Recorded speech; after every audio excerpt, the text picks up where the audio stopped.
بسم اللہ الرحمن الرحیم الحمدللہ رب العالمین الصلاة والسلام علی سید الانبیاء والمرسلین وعلی آلہ واصحابہ اجمعین اما بعد۔ معزز و محتشم سامعین و ناظرین، السلام علیکم ورحمۃ اللہ وبرکاتہ۔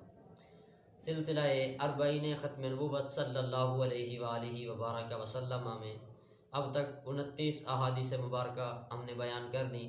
آج انشاءاللہ العزیز 30ویں حدیث پاک ہم پڑھیں گے، اور آج کی یہ حدیث پاک صحابی رسول، شاعر رسول، مداح حبیب کبریا اور رسول پاک صلی اللہ علیہ وآلہ وبارک وسلم کی پاک ذات کے سامنے بیٹھ کے نعت رسول مقبول صلی اللہ علیہ وسلم پیش کرنے والے صحابی رسول حضرت حسان ابن ثابت رضی اللہ تعالیٰ عنہ کی بیان فرمائی ہوئی ہے۔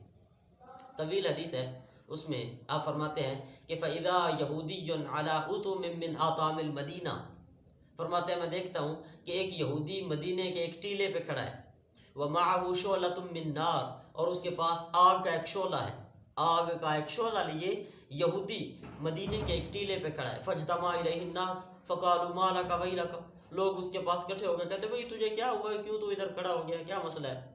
حضرت حسان رضی اللہ تعالیٰ عنہ فرماتے ہیں کہ میں خود سن رہا تھا وہ یہودی کیا کہتا ہے، کہتا ہے کہ ھذا کوكب احمد قد طلع ھذا کوكب، وہ یہودی کہتا ہے کہ لوگوں سنو، یہ احمد نامی نبی صلی اللہ علیہ وآلہ وسلم جو آخر الزمان ہے، ان کا یہ ستارہ طلوع ہو چکا ہے۔